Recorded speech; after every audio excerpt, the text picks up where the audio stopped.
So this is second lecture that we are going to listen to. For me to stand before you today because we gathered here to commemorate the life and legacy and also the immense contribution of Dr. Syed Mohamad. Actually, we all know him because he was the person who did the very renowned work in Arabic. You know that Tuhfat al-Mujahideen, which is translated in English language, and which is so familiar to us, the student community, the research, especially in the field of history. So therefore, we are honored to welcome the granddaughter of Dr. Husain Nainar here. This is actually a respect that we are showing towards the great life of a great human being, Dr. Husain Nainar. So I do remember one thing here because in 2007, the first reprint of English translation of Tuhfat al-Mujahideen was published by Other Books Calicut. I was personally associated with that publication. I do remember that book was distributed here in Farook College during the time of Indian History Congress, which was hosted by our college, and which was circulated, which was distributed among the various research scholars and erudite, scholars, historians who assembled here during that time. It was really a memorable experience for me personally because we associated with the publication of this book that time. And here, so on behalf of the Center for Cultural Heritage, Other Books, and also the Department of History, I extend a warm welcome to all of you who have gathered over here for witnessing this lecture, which is this special lecture, because this book was published in 1953 at that time, which was published by Madras University, and many of us, generations had utilized that book. Many research scholars came to know the importance of that book only because it was translated into English language. If it was in Arabic, only the Arabic reading community would be beneficial there. Because that book was taught in the traditional mosque, or we call it Pallidaras, or religious education centers during that time, and which was taught by the religious scholars and which was circulated among the religious community only during that time. Theologians of that time, because they were well versed about these type of happenings during that time. But when it was translated in English language, what happened was that it was circulated among the wider public. The English, everybody knows that Ponnani was a religious center where he taught, and we had a large number of student community, and which was this book was circulated not only in Kerala, which was taught in many other countries, especially Southeast Asian countries, among the scholars. So now, as I told you, the reprint of, the translation of this book has an immense effect on the education, especially the research scholars. That we have to remember that we are witnessing actually a historic movement, because Nainar translated here this book years and years back, and this is the first historical narrative written in Arabic in Kerala. Kerala history work published in Arabic, and that is the importance of this book, and the translation also very important, as I told you now. So Dr. Syed Mohamad Nainar's intellectual field of history and culture, I'm sure that his deep research and writings will serve as a beacon of knowledge for students, scholars, and wider academic community. I hope this memorial lecture is a humble tribute to Dr. Husain Nainar. And here again, the lecture will be delivered by his granddaughter. That is the important part of this session. The granddaughter of Dr. Husain Nainar here, as she is a senior journalist.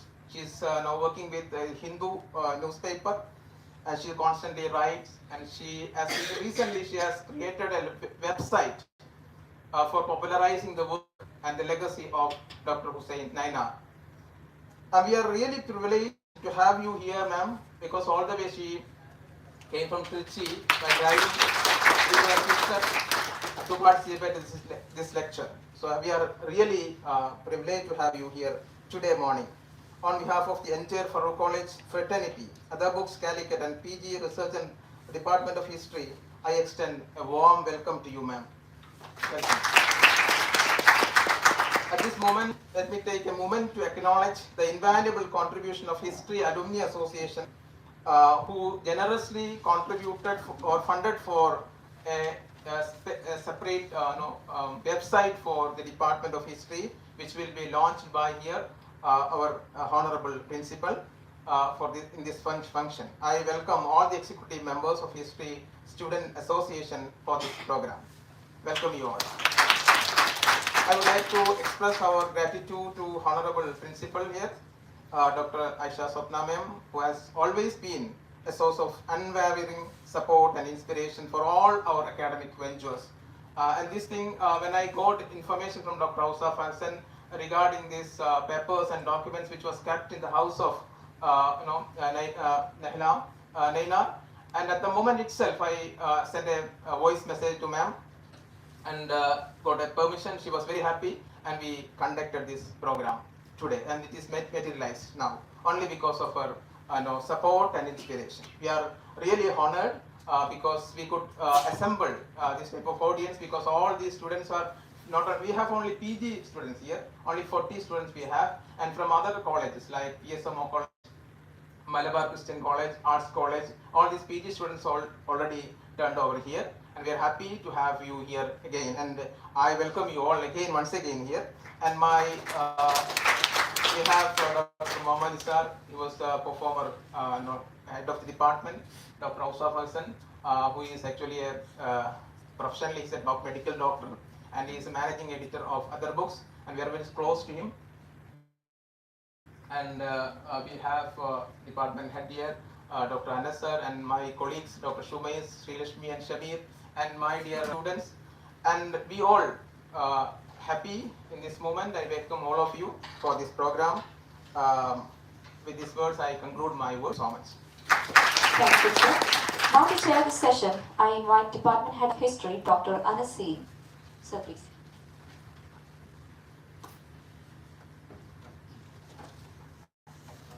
Thank you, Nisar. Nisar already talked about the all parts of our event, which collaborated Center for Heritage Studies in Farook College, PG Research Department of History, and in other books. Yes, this is a real moment of the legacy of Husain Nainar, who was a great modern scholar of both social anthropology, language, and history. Especially his two works in Kerala academic realm, of first of all the work on Sheikh Syed Maktoum Second's Tufatul Mujahideen. The modern scholarship is very much interested in all kinds of his understanding of both the South Indian realm, especially the North Kerala. The second was Arab geographers' knowledge about South India. This is very valuable in present time. Work going on many places in our medieval ports, in especially the northern part. So I don't want to prolong my talk about the program is very worth in all kinds of the academic realm. Also, we are trying to understand the realm of the modern scholar from the Tamil Nadu, especially in Palani. His granddaughter Nahla and Umaiba is here. I warmly welcome again to granddaughter of Husain Nainar. Thank you so much. Thank you, sir. Next, I heartily invite our Honorable Principal of Farook College, Dr. Aisha Swapna K.A. to Principal Address. Ma'am, please.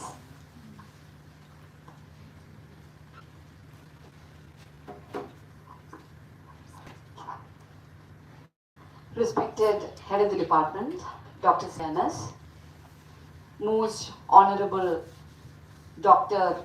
T. Muhammad Ali, my favorite former HOD of the History Department, and currently doesn't know it yet, the current to-be Director of Center for Cultural Heritage.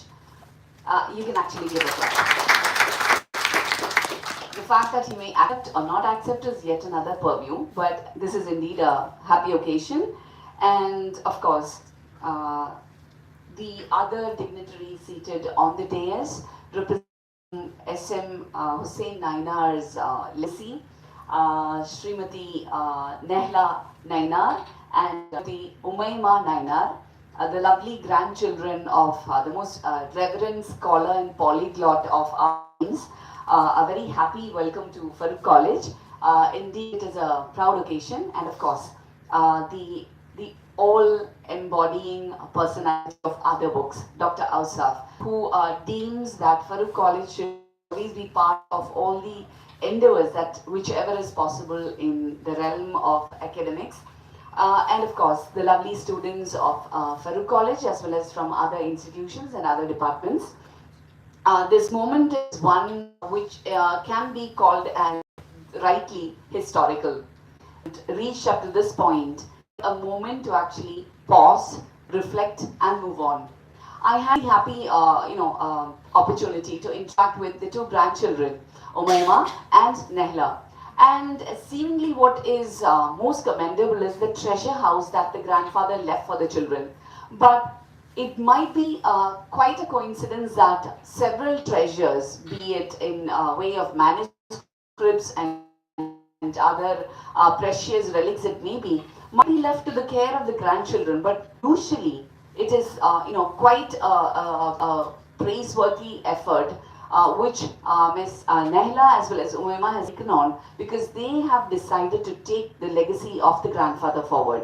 And for that, and for choosing Farook College as the venue of the launch of Tuhfatul Mujahideen, translation launch as Farook College centering the entire activity, I think it is a happy occasion for all of us. Now, we are united by what we call as a geographical locality, wherein we belong to what we compositely call it as South India. But South India itself is actually quite a multitude of different cultures. And what is ultimately represented in the today's exhibition and in the delivery, we are united by a singular past. But when we call it as a singular past, every research student of this department and of other colleges should actually peruse, go through the pages and see how research was conducted so meticulously several centuries ago. And also understand that if a person who has so much of ability can do it in such a meticulous fashion, why can't you? I hope that you draw inspiration, and I also expect that the department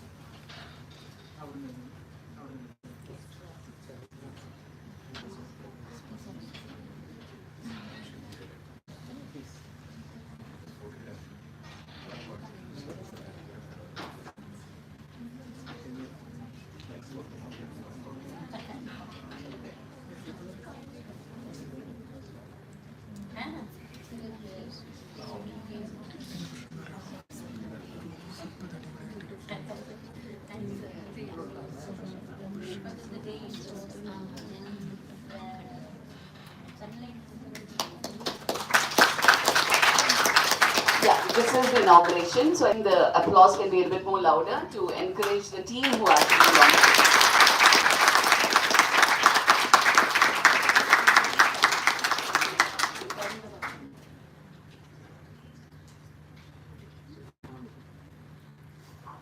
This is actually the work of Shamil.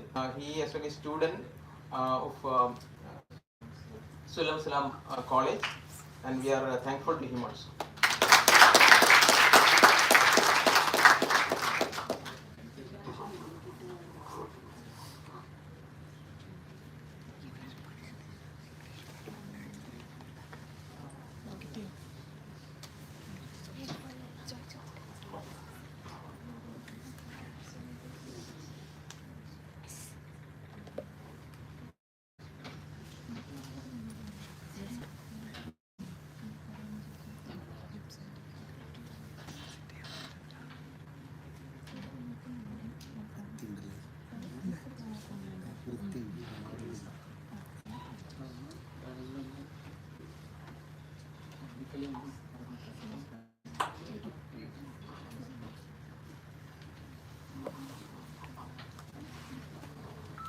Respected personalities and every students.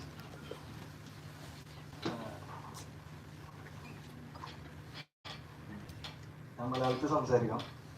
Okay. Department of ഹിസ്റ്ററിയുടെ website നമ്മളെ നിസാർ സാറും department of history HOD അനസറും അതുപോലെ തന്നെ നമ്മുടെ doctor Nisar sir, doctor Shameer sir, ഇവരെല്ലാം നമ്മളെല്ലാവരും കൂടെ ചേർന്ന് ഒരുമിച്ച് ചെയ്തൊരു ഹാർഡ് വർക്കിൻ്റെ ഔട്ട്കമാണ്. അപ്പോൾ ഞാനൊന്ന് ജസ്റ്റ് എല്ലാ പേജസും എക്സ്പ്ലെയിൻ ചെയ്തുതരാം. ഡിപ്പാർട്ട്മെന്റ് ഓഫ് ഹിസ്റ്ററി, പിന്നെ ഇതിൽ നമ്മളെ department profile, next we have event section, latest events will come here, and next if you click view all button, there will be recent events, and this is today's events poster, and other all events will be here. And if we filter it by upcoming and completed, this is like upcoming events. It was upcoming event. Now obviously it's completed event. Okay. In the completed event section we have all completed events data. And next we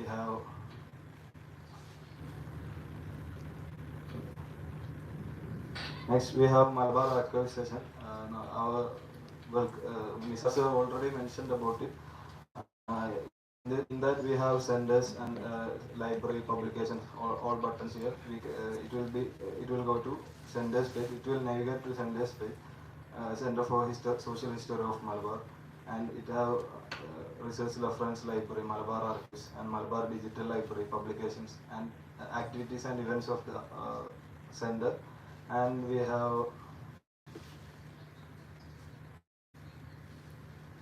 next we have testimonials of our students about their enriching experience and growth from the history of department Farook College. And next we have the achievements of the students and also the faculties of history department. If we go inside this page, we will get the count of achievements and the status quo of the achievements of department, and in here faculty achievements, and then we will get student achievements. And then we have about page. It will be having details about our mission and vision, and we have faculty page. It will be having details about every faculty and former faculties too. And we have at last we have blogs page. Here we can upload and submit blogs related to history. Okay, I think history of department. Thank you, Sam. Next, we have book launch, new bilingual edition of Tuhfatul Mujahideen. Tuhfatul Mujahideen is a work by Zainuddin Makhdoom II on the struggle between Muslims of Malabar and South Canara and Portuguese colonial forces in 16th century. Based on the author's on first-hand information of events and what he could gather from reliable sources, it was written to motivate Muslims for struggle against the invading Portuguese. It is the first historical work of Kerala to be authored by a Keralite. The book describes the resistance put up by Navy of Kunyali Marakar alongside Zamorin of Calicut from 1498 to 1583 against Portuguese attempt to colonize Malabar coast. Along with chronological events of the era, the book also provides an analysis of events as well as lifestyle, custom and family structure of people of the time. Now, I invite Dr. Mohamad Ali Sir, former head of Department of History, Farook College, to release the bilingual edition of Tuhfatul Mujahideen. And to receive this, I invite our chief guest, Ms. Nahla Nainar, journalist at the Hindu newspaper and granddaughter of Dr. Husain Nainar, onto the stage.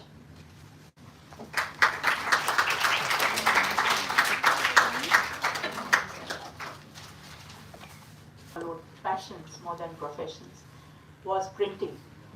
He ran his own printing press with his elder brother Syed Mohamad Nainar, and they set up the Nori printing press, which had a newspaper for 2 years called Swadandira Nadu in 1947. Unfortunately, it didn't do well. It ran up a lot of debts, but the printing press stayed in the family. And for quite a while, everything you see about my grandfather would be related to this printing press. Many of the documents. It also printed Arabic magazine for the government of India as well. So before we start, I think I would like to acknowledge we used to get a little irritated with the way he holds on to all the old papers. And he never found the time to do the filing himself. So recently, 2 years ago, we had a termite infestation at home in Salem. And that's when we realized how, valuable it is and how transient life is. We always think there is time to do these things, but we never take the time out. So for the past 2 years, my mother, my sister, and I have been engaged in sorting out through these papers, almost 10,000 documents, letters, manuscripts, printed versions, also maps. A lot of things were already decades old when my grandfather was alive. I'm not sure why he held on to them. Could be he was planning a documentary, or he was planning to use it for his autobiography, I suppose, because he passed away in service. He never stopped working. And all the institutions he served were public institutions. And these books that we all speak so proudly about today, Tuhfatul Mujahideen, Arabic Geographer's Knowledge of Southern India, and over 20 publications for the University of Madras, none of them made him a profit. If you see there, 1 rupee, 2 rupees, and nothing is going to come to the author, which is a big change how it happens today. A person doing history today has a lot of exposure to material that is not monitored, that doesn't have quality control. But these texts, these classics, they still do well, they still respected because of the meticulous attention to detail, which is what we should also pick up from people like Dr. Nainar. So before we start about Dr. Nainar, perhaps we should look at his teachers. He studied, he was a student, and this is all verified information. I have been, since I started doing the website, I took the time out. We found an 8-page biodata typed by him in 1960s. And where he has detailed everything from his school days till the very end, the end of his service in Indonesia. So it says that he was a student of Allama Abdul Aziz Al-Maimani, who was the first non-European reader to be appointed at the Aligarh Muslim University in 1927. And it's mentioned in a publication in the university that Dr. Husain Nainar was one of his best students. Similarly, Arthur Stanley Tritton, he was a British Arabist. He again is known for his mastery over Arabic language teaching. So these two gentlemen were known, though they are foreigners, their textbooks are used by Arabs to learn Arabic. It's that quality. So you can imagine 1942. That was the published book. Again, that is also available. There are 3 versions of the Tuhfat available at the exhibition today. If you have time, please do go and take a look. And so why, you may wonder why nobody has bothered to redo it now. It's because the current translation made in 1942 is good enough. It's so good that you don't need any more translations. You don't need any more rectifications. So it also implies that a scholar today must not just work for a degree, must not just work for recognition. He must work to see that his work is world class and it has some value beyond his lifetime and beyond the document's history. You should have, otherwise we are living in such a technological age that you can recreate your history. You see, there are textbooks now which insist that there were no Mughals in the history of India. So we have come to that age, sad to say. And we must counter this with people like, the research of people like Dr. Husain Nainar. The other thing he has always insisted is that the history of India is rightly or wrongly always seen from a North Indian perspective. This point he makes in the 1952 Indian History Congress.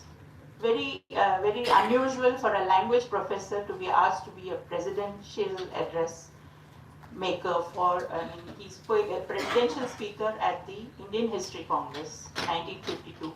Again, that booklet is also available at the exhibition. Please do take a look. And in that he mentions that the history of India has always been seen from a North Indian perspective, from a perspective of a conqueror, Islam coming to India through conquerors, and violence. But in the South, as he tries to prove, there have been the religion, the people, Arabs, Arabic has been accepted in South India much before the coming of Islam. So he has written a book about, a monograph about Arabic loanwords in Tamil. And he traces successfully how it is, Arabic has been present in Tamil even before the coming of Islam. And also he mentions that the Hindu rulers and the other rulers, religion rulers, were always very friendly and compassionate in the South towards facilitating the spread of Islam. They helped to bring, places of worship, Muslim community settlements. There was always a kind of amity between all communities. There was a harmony. These aspects, he says, are being ignored because we all want to show perhaps Islam in a bad light. But that doesn't happen. People don't accept a faith, at gunpoint. It's not, I don't think it's always true. So this work of his shows that you don't have one version of history. There are many versions, and it would be best to take the most accurate version. And for accuracy, you have to know more than one language. So I don't know how many people know this, but Dr. Husain worked with at least 12 languages. He knew 4 or 5 very fluently, and he learned on the go. He was still learning. Till the 1960s, he had learned Bahasa Indonesia. He was a full-time lecturer in Indonesia before coming back to India. So languages was his passion. And nowadays I see a lot of people in India are very fond of, proficiency in one language or asserting their identity, communal identity, city's identity through the language they speak. That's all very good, that's good. But if you want to reach out to the world, and if you want to reach out to other people within India, you need to know their language as well.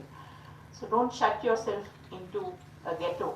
You have to break out of that ghetto mentality. Try and learn the best of things from the other communities. Try and teach the other communities the best of what you have.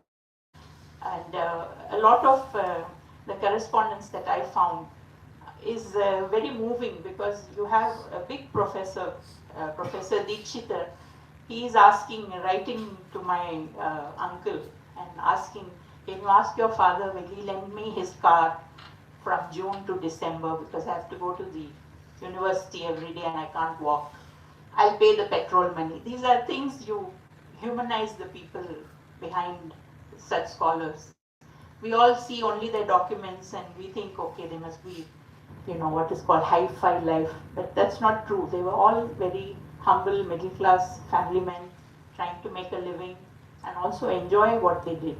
So if we can start the presentation. Can someone help me, please? So that's my grandfather. He was all these things and much more. He was a professor, researcher, publisher, a traveler, and a family man.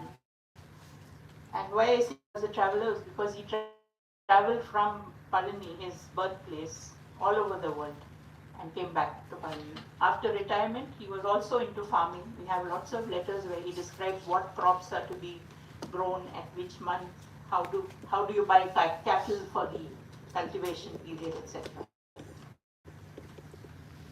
So this is the Shekha bungalow. Shekha is the name of his mother, and this was a bungalow. This is what we inherited, my father inherited. And this is the place where originally all these documents that we are talking about today, they were kept here. This no longer exists. This bungalow has been demolished. It was in Palani at the base of the mountain where the Murugan temple is. So these are his personal details. He was born on May 25th, 1899, and he passed away on September 24th, 1963. His parents are N. Syed Baba Rautar, who was also a local councillor type of person, panchayat leader type, and his mother Sheikha Amal. His native place is Palani, Madurai district, and he has family and matrimonial links in Bodinaikanur, Ayakudi and Vattalakunda. And his siblings are Syed Mohamad Nainar, who is also very well known in Tamil Nadu, especially in the legal circle. He was a former district judge and public prosecutor. And they had 3 sisters, Fatima, Pirama and Rasul. So he married Aisha Bibi Nainar, that's my grandmother, of Vattalakunda. That's at the base of the Kodaikanal hill station. And the couple had 5 children. Of them, only my father is the sole surviving child. He's the 4th child. So my father is S.M. Mohamad Nainar. He is a retired academic. And our story is very closely linked because he made my father study Arabic. It was his wish to study Arabic abroad in an Arab country, but he couldn't. So Dr. Husain sent my father to Egypt, to Cairo University, to study Arabic at the age of 1920 in 1955. And he was there for 4 years. So my father is also a former professor of Arabic at JNU. He was the first appointee at the Department of Arabic in Jawaharlal Nehru University in Delhi in 1972. These are the other children, my uncles and aunts.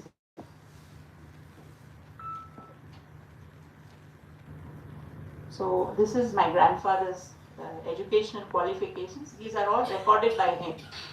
There is no hype. It's all his information. It starts with 1918, but actually we have earlier postcards from Udumalapete where he is writing to his father asking for money because he used up all his mess fees and now he's being laughed at and scolded by the teacher because there's no money for the fees. So he's asking his father for more money. That's the idea we got. That's when we realized that his education has been pretty stiff. His father did not support his learning. He was very keen that he should become a farmer. Syed Baba Rautar wanted Dr. Husain Nainar to become a farmer because the elder son had already studied and he felt nobody would marry these boys if they studied too much. So that was a lighter side of things, but he continued. He just disregarded. Most of the letters are kind of a fighting nature. Every letter has a very defensive quality about it. Of course, the Tamil of those days has changed from the Tamil of these days. So only those who can understand that cursive writing, handwriting, and also the syntax of the day will be able to appreciate it. So as you can see, he has moved from Chennai, from Madras. Suddenly his career trajectory, his educational career shifts to Aligarh Muslim University, where he simultaneously pursued LLB and Masters in Arabic. So we have the hall tickets to show you that he did it within weeks. 2 different subjects, he answered the exams within weeks. And his greatest achievement, I think, was being selected to do his doctoral studies in School of Oriental Studies, now known as School of Oriental and African Studies, SOAS, University of London in 1936 to 38. This was where he would start working on all his, South Indian history related, Islamic history related material. And these are the people who guided him. Sir E. Denson Ross, Professor Sir Hamilton A.R. Gibb, and Professor A.S. Tritton. So the man who taught him in Aligarh was also there in SOS. So these are the places where he worked. From 1927 to 1954, we have a senior lecturer. He was appointed as senior lecturer and then continued in service till he became the head of department. And if you have time, the appointment letter, the advertisement, everything is available in the exhibition. From 1953 to 1955, he was a research scholar to Indonesia on behalf of Indian Council for Cultural Relations, Government of India.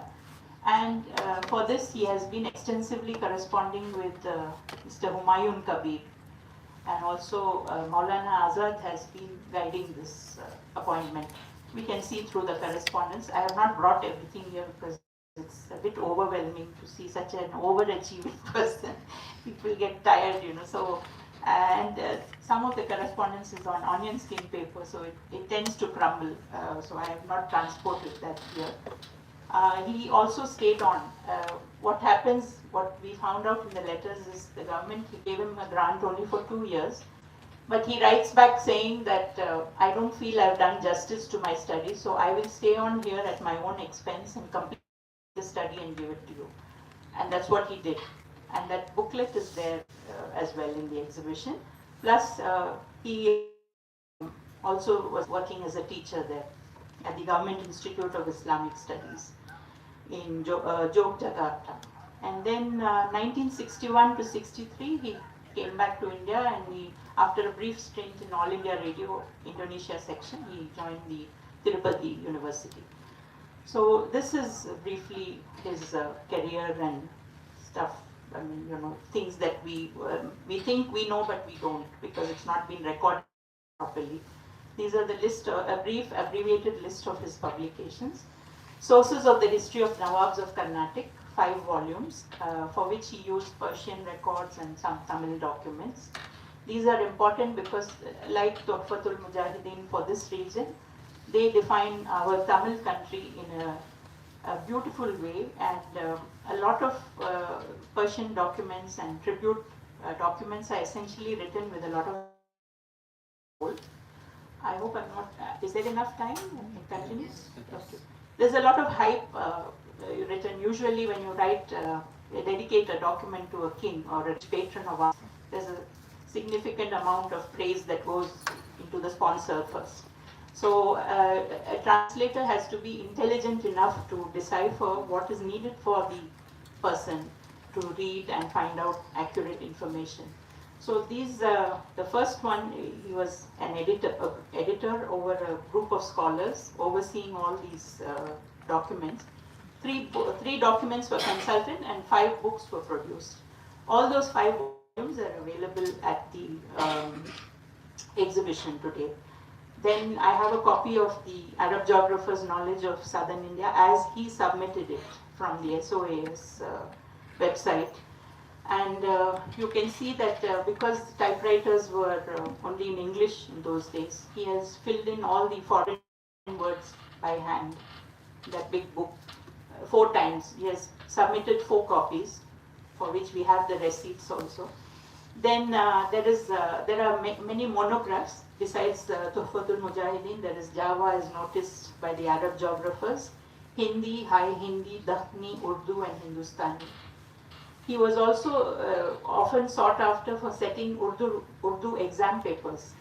And the Urdu Teachers Association of South India has written to him asking him to make the Urdu standard a little lower, because students in South India don't have that much exposure to high Urdu. So that was the standard of his work. And then his passion project was Sida Qadi. Sida Qadi is Sheikh Abdul Qadir, and he was a vassal of the Ramnad kingdom. And if you go to the Hindu.com, you can see my article on it based on my grandfather's work. He was a very rich, what is known as a merchant prince, and he was a kingmaker. Among the first South Indian business magnates to do trading with the British East India Company. And for this, my grandfather used correspondence from the company to trace his origins, and also wrote, visited did field research on his own to find out his antecedents. So that book is no longer in print, and it's always sought after because it's got like it has a lot of important geographical and historical detail which has vanished over time. Islamic State and Non-Muslims, Life of the Prophet Muhammad in Tamil, I think that is Sira Puranam, that I have shown in the exhibition. More details are available there. And then that biographical sketches of Tamil Muslim poets, I have not been able to trace the manuscript. I'm hoping it will turn up eventually. Arabic and Persian words in the Tamil language, that also was one of his pet projects because he was very fond of language and his writing in Tamil is very powerful. So it was not like he only did one and left the rest to just a middle level. He was proficient in most whatever he took up. So Tamil was his mother tongue. Besides English, he knew Arabic, Persian, Urdu, Malayalam, and he could read and understand French and Dutch. During his stay in Indonesia since May 1958, he learned Malayalam and Bahasa Indonesia. He could speak Bahasa Indonesia and was part of All India Radio's India's Indonesian section in 1960. So you can see the scope of scholars. So they each had 5 children. This youngest boy, this guy, passed away at the age of 19. He was supposed to be brilliant, Ibrahim. He was one of, we have some books of his, shows that he was Qadir Nainar's eldest son. He passed away and all the correspondence related to his demise is very sad. I mean, very sad to read. It's all in English between the brothers. This is grandfather in Indonesia. He conducted a wide-ranging tour. I have photographs, but I have not brought it to the exhibition. And this is, he was representing the Indian government there as well, often asked to carry out duties like settle payments for the Indian expats there and things like that. So he was, what in today's language we will say an all in all. I mean, you ask him to do something, he'll do it for you. If he can, he will. These are one of the 3 passports. This is his earliest passports we found. It's a British Indian passport. His name has been erased due to age. As you can see, it was issued in Fort St. George on 19th August 1936. And he was quite a tall person, 5 and 11 and a half, almost a 6-footer. And this visa, as you can see, the visa permission is Italy, France, Switzerland, Germany, Austria, Belgium, Spain, Portugal, Turkey, and Egypt. So in this, from the documents we have, he has visited most, I don't know about Austria or Belgium, but the other places he has collected information. And the small document shows you Hitler's stamps there. You can see the swastika is there, the last one. So he visited Germany during the rule of Hitler, and he seems to have attended some lectures. We found some postcards from Nuremberg, and obviously in a spirit of curiosity. I don't think he had any political affiliations. So these are the things I think we can learn from him today. One is due diligence and research. We often now find it very easy to just do a Wikipedia, do a Google, and decide our opinions immediately. But actually, what matters is true and source documents that we should never ignore. Secondly, be multilingual and do it consciously. Be interested in other languages other than your own. There's nothing wrong in knowing another language. Keep in touch with people. I think I don't want to lecture people, but we all are too attached to our phones these days. Try writing to them. You will see you are creating documents. Now you have a website also. But these are all electronic documents. These documents that I have, when they tear up or they fall apart, it feels like your heart is breaking because, somebody's taken the time out to put pen and paper together and bring their feelings out, which is not possible electronically. You can keep erasing and rewriting. In a letter, that is not so. So try and do some more handwriting. And then create a personal library. That obviously, as we can see, we have a lot of material, so he created his own personal library. The other practice which nobody talks about nowadays is professors who were retiring used to share their books collection with those who were staying back. That could be one reason why we have so many books in those days. Nowadays, people just take their material and leave office. So I have found letters asking for books from other professors. He was, though he had so many things going on and so many serious issues, related to his studies, he always kept in touch with his family. Never forgot his duties as a family man.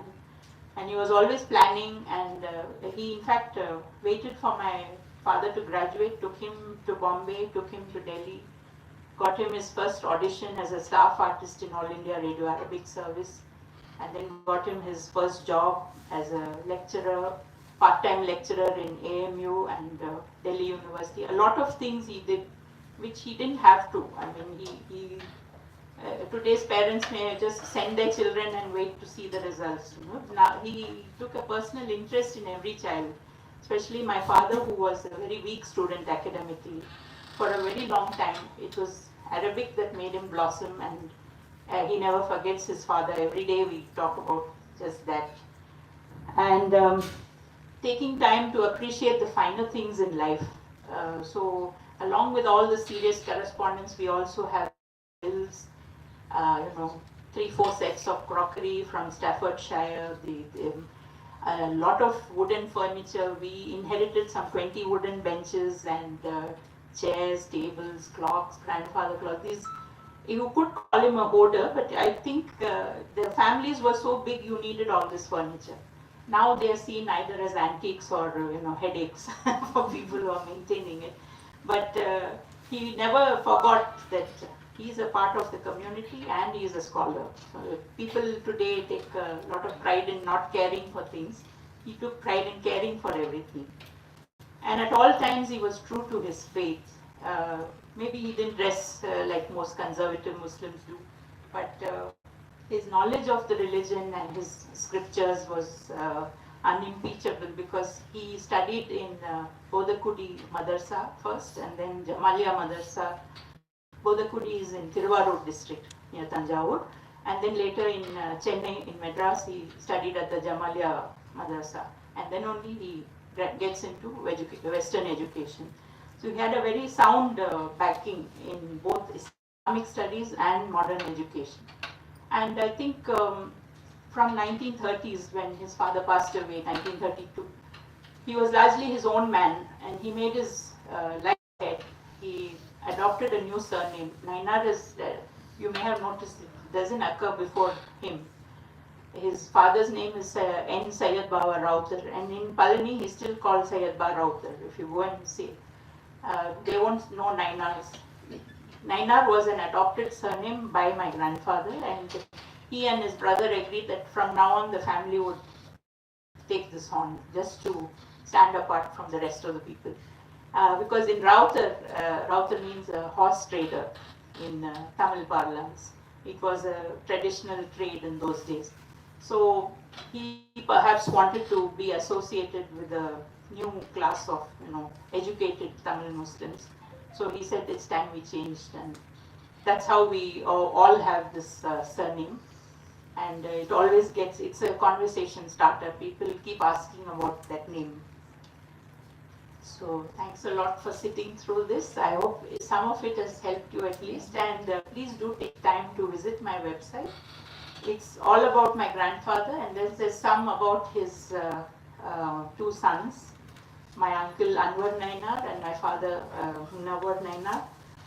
All are interesting stories. I know it will sound like I'm boasting about my family, but it isn't. It's all based on historical information. Everything is verified twice, thrice before we put it online, because it will be forever. And what I want you as children, whether whatever religion you come from, try and keep an open mind. Everybody has their own good and bad points. Everybody has their own good days and bad days. And these days, people are trying to polarize communities, trying to prove their superiority over one another. I would advise you, I would also urge you not to fall for these things. Everyone has a place in this world. Everyone, the Creator has an object for them. That's why He is God, He is Allah. So it has been really nice talking to all of you. If you would want to ask me questions, I am available. If this hall is not available, we can shift somewhere else. I'm here till this evening. I'll be leaving tomorrow. So if there's anything at all you would like to ask, I can carry on, or just my speech is over. Thank you. Thanks so much for your very inspiring afternoon. Now it's time to express our gratitude. Here we have a mentor, a token of our appreciation. We request Dr. Aswaf Ahsan, managing editor of other books, to kindly present the token of love. To receive this, I invite our chief guest, Ms. Nahla Nainar.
You can go for a discussion if you have any queries, or if you want to raise any question, you can have that time now.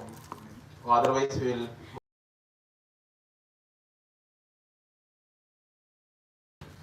Mic is available if anyone have any questions.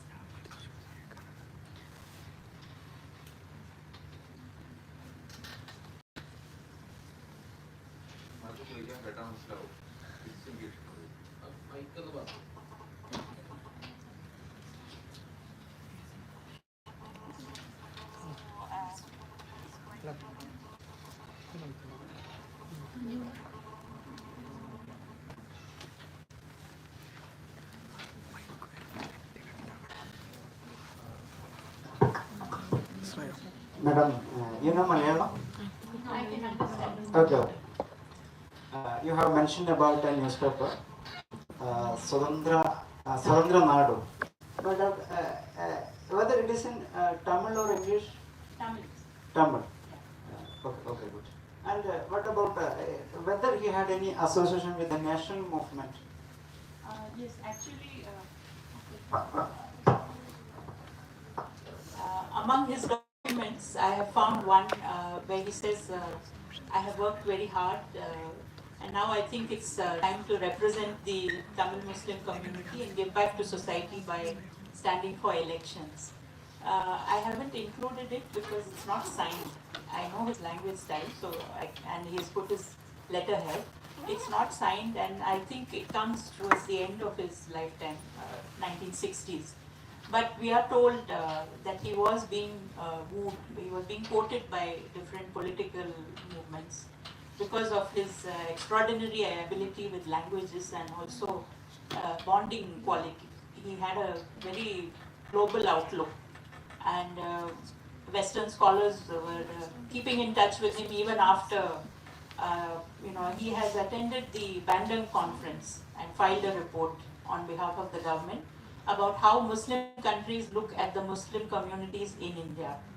Again, that's a very onion skin paper, very delicate. It's there. If anybody is interested in seeing it, I haven't brought it today. It's there with me. The reason why I remember these details because I have not done anything else for the past 2 years. I've been going back through these papers again and again, and I'm amazed. So I'm hoping whoever comes looking for research, this would be a good time to have a PhD thesis just on scholars like Dr. Husain Nainar, because they've done so much without the internet. You see, they've actually gone and done, this is what in journalism we would call field reporting. So he has gone and spoken to all the communities who attended the Bandung conference in 1951 or 2. I don't know I don't remember the year. Yeah, must be after 54. So he has attended and filed a report. So he had an active interest in public life, but his elder brother was a better speaker, I'm told. He was an orator in Tamil and English because of his legal background. He was very well known in Madras Presidency for his oratory skills. In later years, my granduncle, Mr. Syed Mohamad Husain, he suffered a paralytic stroke. So he was bedridden for 13 years. My grandfather was able-bodied till the end. Suddenly he took ill and it was all very sudden. He passed away in a matter of 10 days of liver failure. Yeah. Does that answer your question? He wanted to be in public service. Because of health. Allah didn't wish it, maybe. Then what about these documents? You have mentioned a lot of documents. Yes. Whether it is archived anywhere, available online? No, the documents are currently with me. I have made a selection and put it up on the website. His printed works, my sister and I have used a scanner app to scan the whole thing. So around 20 to 30 documents we have in digitized form. Whoever wants can contact us and get a copy, PDF copy.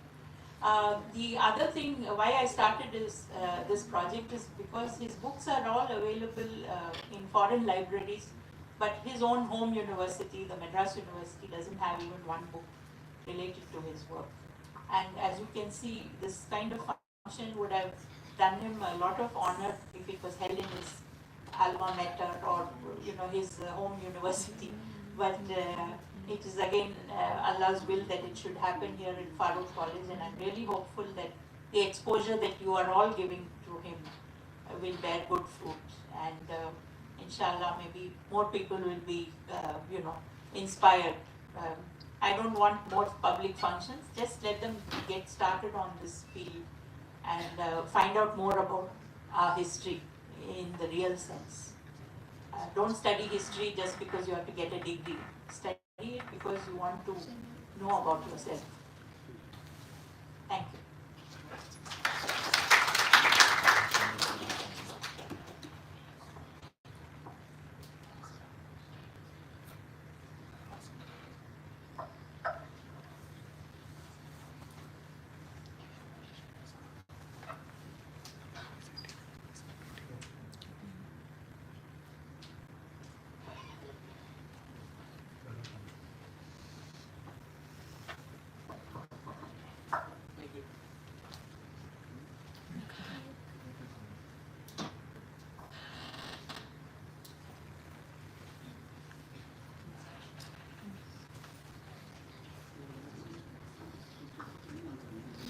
Next, we will be having our felicitation. I invite Dr. Muhammad Ali, former head of the Department of History, Farook College, onto the dais. So please.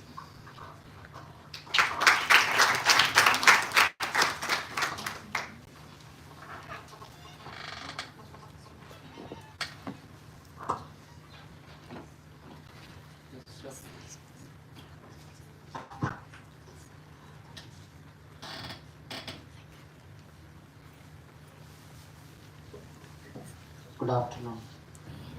I was just thinking about saying you good morning, but it's late. Now it's noon and after. Actually,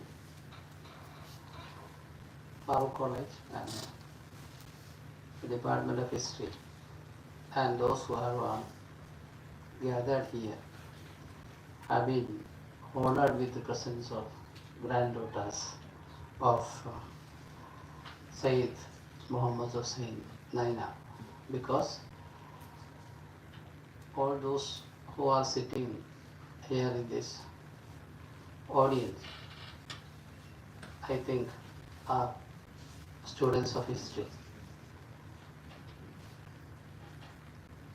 Students of history of South India are greatly owed to Syed Mohamad Husain Nainar on account of his sincere service in rendering highly valuable sources of the history of South India, and thereby contributing to the intellectual realm of our country.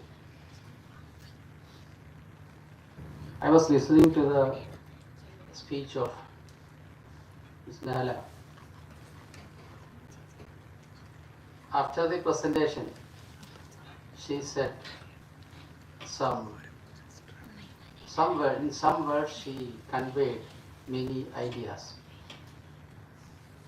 I was thinking that though Nahla was speaking to us, it was SMH Nainar, because Nainar was an intellectual of our country of a very difficult time, with a difficult self.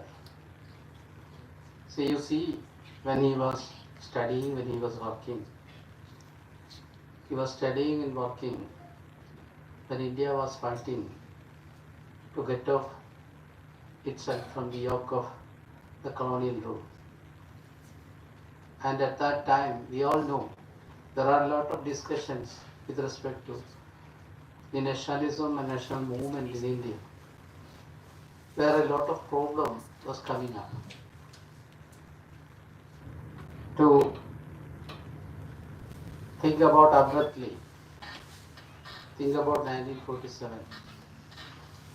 India was free, and there was the most unfortunate division of the country as India and Pakistan.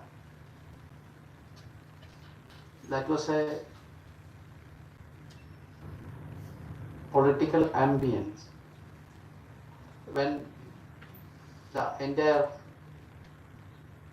mindscape of India, I may say, was discussing about who was responsible for the division of India, and was it essential or not, and what are those factors that led to the partition. And at the same time, there was an important issue as far as the Muslim intellectuals were concerned. It was there at Ali Muslim University, it was there in Delhi, it was there in South India also. Actually, when she was talking about her grandfather's contribution, I was thinking about two chords that we have really got united to Miss Nainar.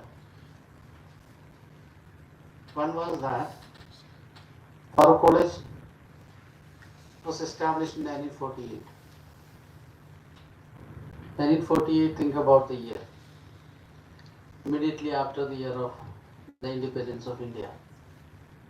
India was thinking about the great reconstruction of the country as an independent nation, which was quite problematic as well as challenging. We must have to develop ourselves as a multicultural polity, a multicultural country, where all must be living in harmony. That was the most important challenge that was facing by our country at that point of time. There was one section who directed towards Muslims in general of our country, who are all responsible for the partition of India. Only a microscopic minority, of course. And at the same time, there was others who believed that partition was an essential, unavoidable thing for the maintenance of goodwill of the people of both areas of the erstwhile India. So at this point, what I was telling was that at this point, intellectuals of the sort of SMH Nainar, they were really revealing that it is possible for different communities, including Hindus and Muslims, to live together in full harmony and develop our country into a greatest nation. So that message he gave through his father. You see, he was a Muslim, he was an Arabic professor, he had also mastery over other languages such as Tamil, Malayalam, Hindi, and English, and many other languages, as it is said. So drawing from all these languages, a language is not simply a language. A language is really a representation of a life world, or representation of cultural life world. So drawing from all these languages, he was able to communicate with the people around, and especially the Muslims of the South India, that it is possible for us to live together with all others, irrespective of their religion or region or something like that, in a modern democratic country, drawing from the sources of the different cultures. So that is represented through his work. You see, take the example for example, he was writing. Just take the Tuhfatul Mujahideen. When I first went through the rendition of Tuhfatul Mujahideen, I found that this principle, the principle that different communities can live together in our nation, is really inscribed in the rendering of Tuhfatul Mujahideen that he made. That is his contribution, if I turn for that translation. That is very well there in between the line. So that is why he was quite problematic when he saw the rendering of the Rowlands. So, but he rendered it in that way. See, he was talking about jihad. Jihad is a very problematic kind of word nowadays. Jihad. So what is jihad is very important to inquire into. So how he presented the jihad in a particular historical context is very important. One must read that book and understand how he found jihad. Jihad is very interesting thing also. See, we can see Malayalam പറയാണെങ്കിൽ it was in 1990. TK. ഹംസാക്ക ഇലക്ഷനിൽ മത്സരിക്കുന്ന സമയത്ത് അദ്ദേഹം അഹമ്മദ് സാഹിബിനെതിരെ മത്സരിക്കുന്ന സമയത്ത് അദ്ദേഹം പറയുന്നുണ്ട്, ഇത് എന്താ പറയുക, അദ്ദേഹം മത്സരത്തിൻ്റെ സമയത്ത് പറഞ്ഞു, ഞാൻ നടത്തുന്ന ഒരു ജിഹാദാണെന്ന് പറയും. ജിഹാദ് ഇസ് ജിഹാദ് എന്ന് പറയുന്നത് ഒരു രസകരമായ സംഭവം. അഗെയിൻ നിങ്ങൾ അൽ-അമീൻ എടുത്തു നോക്കിക്കഴിഞ്ഞാൽ സിവിൽ ഡിസൊബീഡിയൻസ് മൂവ്മെൻറ്റിനെ കുറിച്ച് അദ്ദേഹം എഴുതിയ ലേഖനത്തിൽ അദ്ദേഹം പറയുന്നത് വെച്ചാൽ ഇത് പിന്നെ ഈ ബ്രിട്ടീഷുകാർക്കെതിരെ നടത്തുന്ന ഏറ്റവും വലിയ ജിഹാദാണെന്ന് പറയും. ഇവിടൊക്കെ നമ്മൾ മനസ്സിലാക്കണം, ജിഹാദ് എന്ന് കേൾക്കുമ്പോൾ നമ്മൾ അതിനെ it should be understood with in the context. Jihad, if there is a mention of jihad, jihads are to be understood in the context. Jihad is a word that can be used at a time when people facing very difficult situation to get over through life. In general, it may be life itself, it may be an election, it may be a defending of our existence, it may be a kind of intellectual endeavor. That is what is happening. So what I say is that when we read the rendering of Tahfatul Mujahideen by SMH Nainar, we can also understand what is a context of a jihad, or what is the meaning of a jihad in a particular context.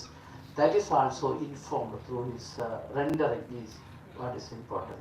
Otherwise, if we take that text, the Arabic text, and we render it in our own forms, the translation may be a quite different one, which will bring in all kind of political vulnerabilities. Nowadays, that I often think. And that is the one, the first thread, that the thread with respect to the college, Farook College, also was established by our founder is Abu Sabah Ahmad Ali. Abu Sabah Ahmad Ali also believed all through his life in keeping this campus as a garden of students from different communities all through.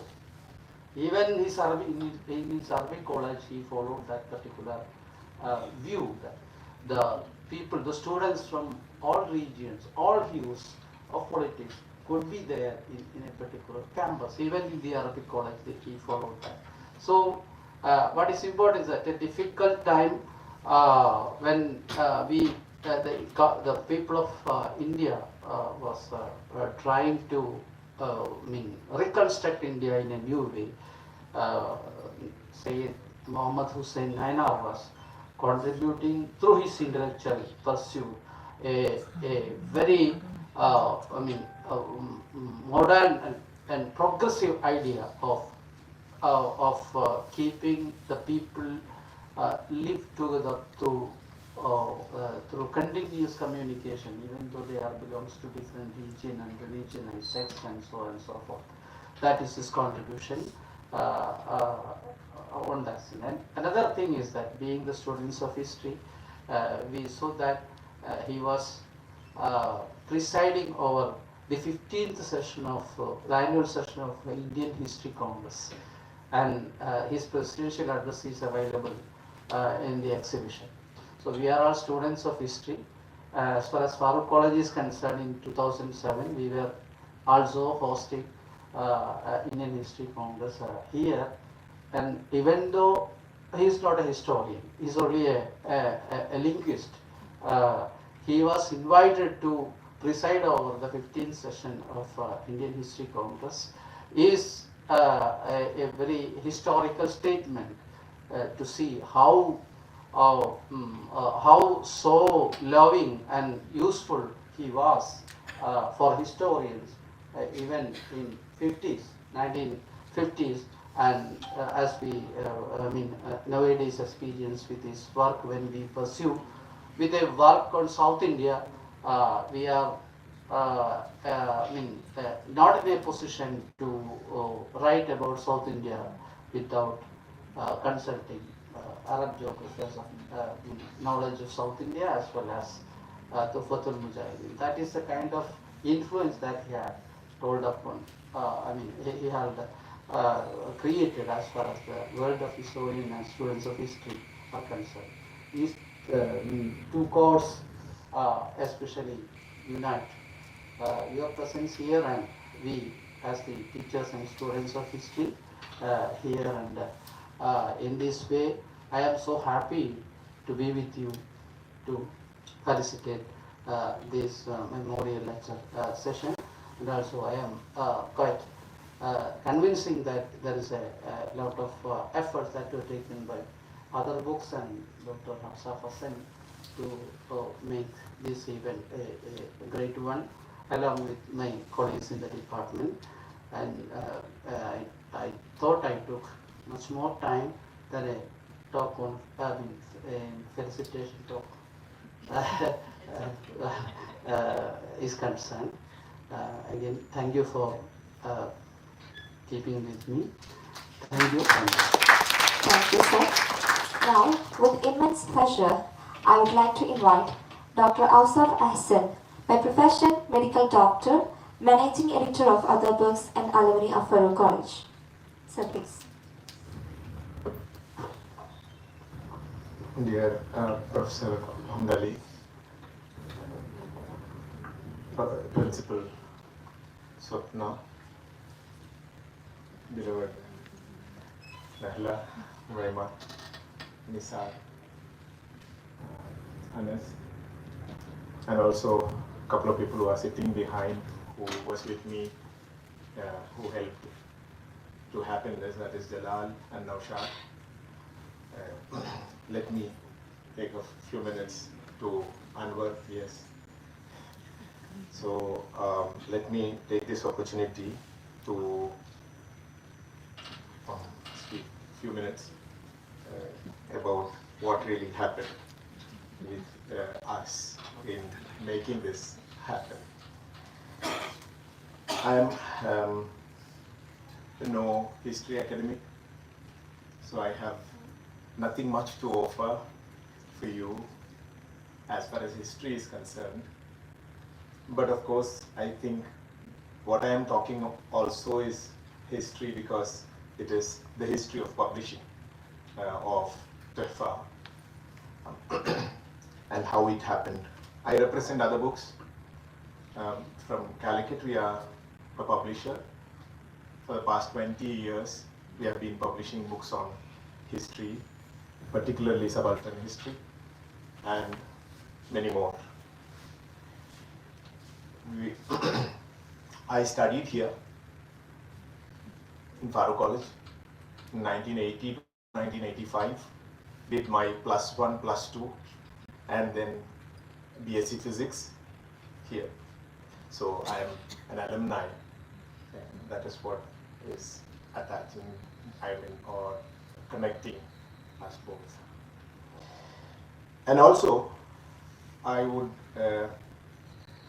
steal a moment to tell you that the building which principal is sitting now, that's the curved one, if you have noticed.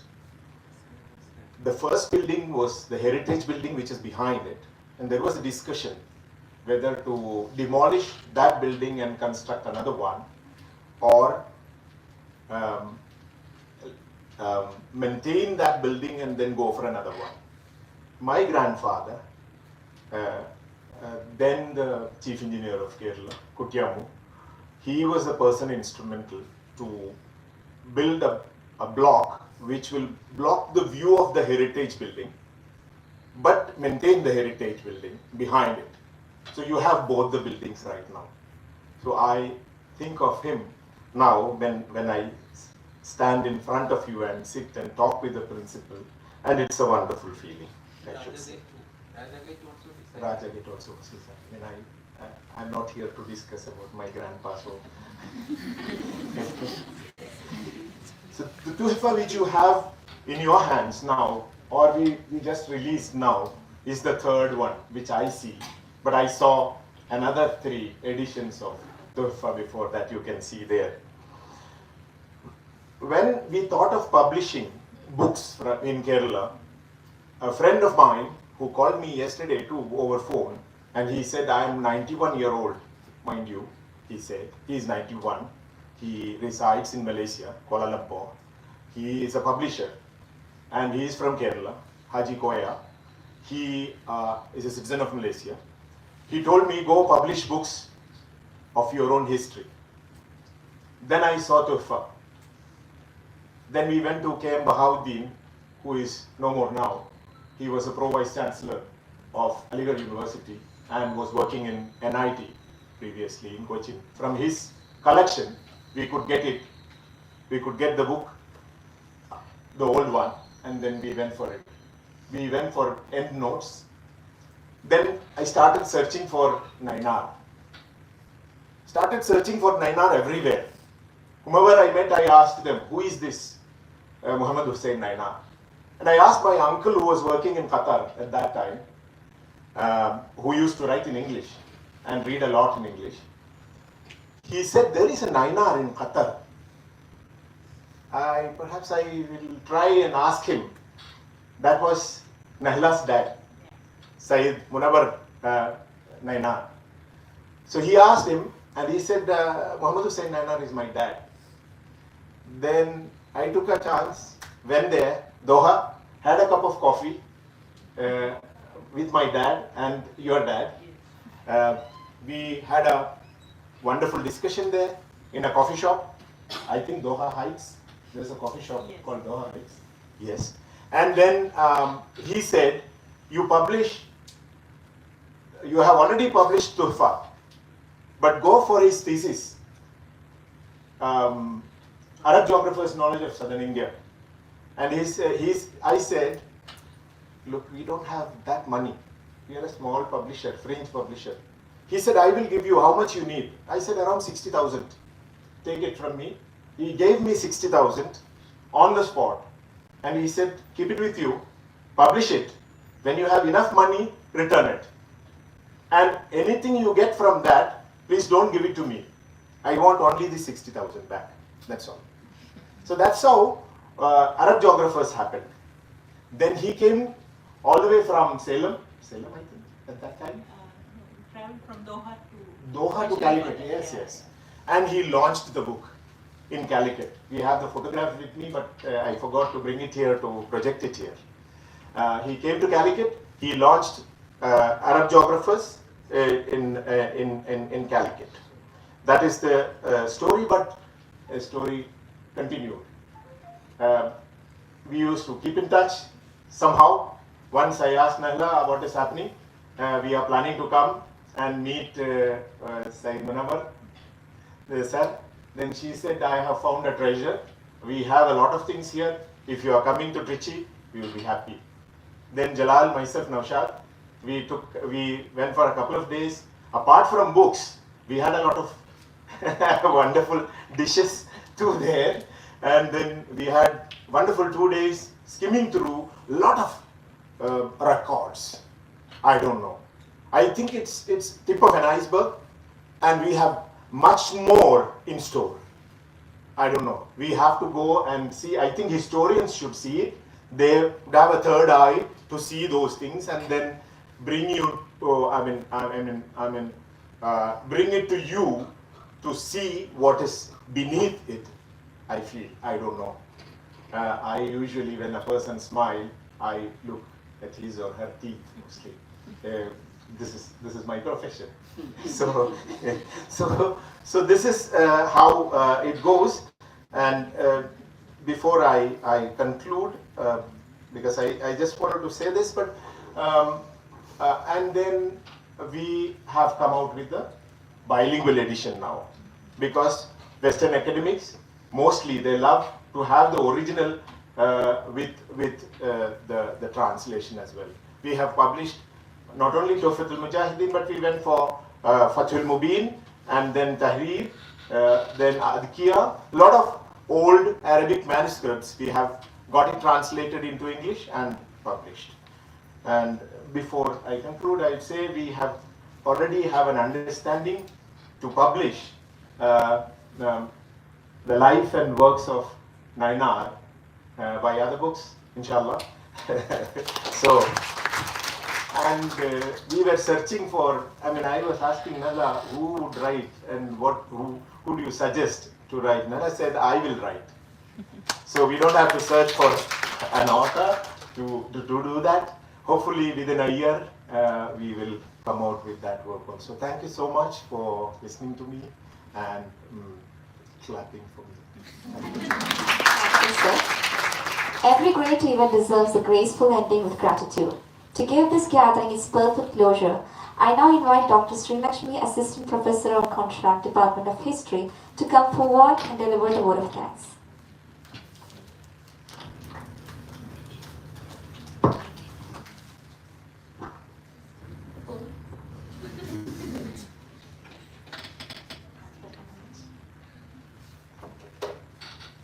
ഒരു 10 minute മുമ്പ് എൻ്റെ അടുത്തേക്ക് വന്ന ഡ്യൂട്ടിയാണ് vote of thanks. ആദ്യമായിട്ടാണ് vote of thanks പറയാൻ പോകുന്നത്. അതുകൊണ്ട് ഞാൻ പറഞ്ഞത് എന്തെങ്കിലും മിസ്റ്റേക്ക് ഉണ്ടാവുകയോ ആരെങ്കിലും വിട്ടുപോവുകയോ ചെയ്തിട്ടുണ്ടെങ്കിൽ ആദ്യം ക്ഷമ ചോദിക്കുകയാണ്. അപ്പോൾ ആദ്യമായിട്ട് നമുക്ക് ഇങ്ങനത്തെ ഒരു പരിപാടി സംഘടിപ്പിക്കാൻ എല്ലാ വിധത്തിലുള്ള പിന്തുണയും തന്ന് ഇവിടെ വന്ന നമ്മുടെ പ്രിയപ്പെട്ട ഡോക്ടർ ഐഷ സ്വപ്ന മാമിന് നന്ദി പറയുകയാണ് ഡിപ്പാർട്ട്മെന്റിന്റെ പേരിൽ. പിന്നെ മുഹമ്മദ് അലി സാറ്, നമ്മുടെ former HOD of history department. Sir നമ്മുടെ ഡിപ്പാർട്ട്മെന്റിന്റെ നെടുന്തൂണാണ്, എപ്പോഴും ഉണ്ടാവും ഡിപ്പാർട്ട്മെന്റിൽ. എല്ലാ വിധത്തിലുള്ള പിന്തുണയും സാറിന്റെ അടുത്ത് നിന്ന് നമുക്ക് ഏത് പ്രോഗ്രാമിനായാലും കിട്ടുന്നതാണ്. അത് ഇതിലും കിട്ടിയിട്ടുണ്ട്. അപ്പോൾ സാറിന് നമ്മുടെ ഡിപ്പാർട്ട്മെന്റിന്റെ പേരിലും കുട്ടികളുടെ പേരിലും നന്ദി പറയാണ്. ഡോക്ടർ ഔസഫ് ഹസൻ അല്ലേ സർ, കറക്റ്റ് അല്ലേ? Managing editor of other books. അപ്പൊ സാറ് ഇവിടെ വന്ന എല്ലാവരെയും നല്ല ചെറിയ പ്രഭാഷണമാണെങ്കിലും വളരെ നല്ലൊരു രീതിയിൽ എന്റർടൈൻ ചെയ്ത് സാറ് സംസാരിച്ചു. കൂടെ ചരിത്രത്തിന്റെ പ്രാധാന്യത്തെക്കുറിച്ചും ചെറുതായി അറിയിച്ചിട്ടുണ്ട്. നമ്മുടെ ഈ ഒരു ഡിപ്പാർട്ട്മെന്റിനോട് ചേർന്ന് പോകാൻ കാണിച്ച മനസ്സിന് സാറിനോട് നന്ദി പറയാണ്. പ്രധാനപ്പെട്ട നമ്മുടെ ചീഫ് ഗസ്റ്റ് നഹ്ല നൈനാർ. എനിക്ക് കുറച്ച് കാര്യങ്ങൾ അതിന് കൂടിയായിട്ട് പറയേണ്ടതുണ്ടായിരുന്നു. പക്ഷെ 1:30 നമ്മുടെ കുട്ടികൾക്ക് മെസ്സ് അടക്കില്ല, പക്ഷെ ഫുഡ് കിട്ടാൻ കുറച്ച് ബുദ്ധിമുട്ടായിരിക്കും. അതുകൊണ്ട് ഞാൻ അധികം പറയുന്നില്ല. എന്നാലും നഹ്ലമ്മ പറഞ്ഞിട്ടുള്ള ഒരു ചെറിയ കാര്യം എനിക്കിവിടെ പറയേണ്ടതുണ്ട്.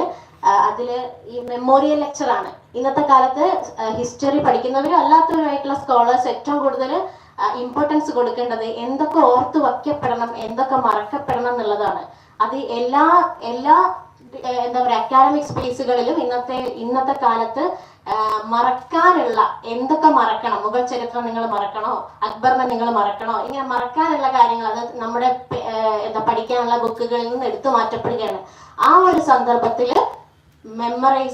ഒരു മെമ്മോറിയൽ ലെക്ചറിന്റെ പ്രാധാന്യം എന്താന്നുള്ളത് ഇന്നത്തെ കാലത്ത് നമ്മൾ മനസ്സിലാക്കണം. ഇവിടെ വന്നിരിക്കുന്ന ഓരോ ആളുകളും ഈ ഹാൾ വിട്ടു പോകുന്ന സമയത്ത് എന്തിനാണ് മെമ്മോറിയൽ ലെക്ചർ നമ്മൾ നടത്തുന്നത്, എന്തൊക്കെ ഓർത്ത് വെക്കപ്പെടണം ഈ കാലത്ത് എന്നുള്ളതിന്റെ ഒരു ചെറിയൊരു അടിസ്ഥാനമായിട്ടുള്ള അറിവെങ്കിലും കൊണ്ടിട്ട് പുറത്തേക്ക് ഇറങ്ങാൻ അഭ്യർത്ഥിക്കുകയാണ്. അതിന്റെ കൂടെ തന്നെ നഹ്ല നൈനാർ മാമിന് ഞാൻ നന്ദി പറയുകയാണ്. അതോടൊപ്പം ഉമൈമ നൈനാർ ഒന്നും സംസാരിച്ചിട്ടില്ലെങ്കിലും നമ്മുടെ ഇവിടെ വന്ന് ഇത്രയും ദൂരം വന്ന് നമ്മളുടെ വേദി അനുഗ്രഹീതമാക്കിയതിന് നന്ദി പറയാണ്. അടുത്തതായിട്ട് നമ്മുടെ പ്രിയപ്പെട്ട നിസാദ് സാറാണ്. നിസാദ് സാറിനെ കുറിച്ച് അധികം ഒന്നും പറയേണ്ട, എല്ലാവരും പഠിപ്പിച്ചിട്ടുണ്ട്. ഇതിന്റെ എന്താ പറയുക, ഇതിന്റെ സംഘാടക പ്രവർത്തനത്തിലൊക്കെ ഏർപ്പെട്ട് നമ്മോടൊപ്പം നിന്ന നിസാദ് സാറിന് നന്ദി പറയാണ്. അനസ് സാറ് നമ്മുടെ ഡിപ്പാർട്ട്മെന്റ് HOD ആണ്. എല്ലാ പ്രവർത്തനത്തിനും കൂടെ നിൽക്കുന്ന, എല്ലാം അങ്ങ് കൊണ്ടുപോകുന്ന സാറാണ്. അപ്പം സാറിനും നന്ദി പറയാണ് കുട്ടികളുടെ പേരിലും എൻ്റെ പേരിലും. പിന്നെ നമ്മുടെ വെബ്സൈറ്റ് ഇനീഷ്യേറ്റീവ് ചെയ്ത ഷാമിലിന് നന്ദി പറയാണ്. പിന്നെ മറ്റുള്ള ഡിപ്പാർട്ട്മെന്റിൽ നിന്ന് കുട്ടികൾ വന്നിട്ടുണ്ട്, റിസർച്ച് സ്കോളേഴ്സും വന്നിട്ടുണ്ട്, അധ്യാപകർ വന്നിട്ടുണ്ടോന്ന് അറിയില്ല. വന്നിട്ടുണ്ടെങ്കിൽ അവർക്ക് എല്ലാവർക്കും നമ്മുടെ ഹിസ്റ്ററി ഡിപ്പാർട്ട്മെന്റിന്റെ പേരിലും എൻ്റെ പേരിലും എല്ലാവരുടെ പേരിലും നന്ദി പറയാണ്. Thank you. Thank you, ma'am. Before we disperse, I wish to say it has truly been an honor to be a part of such an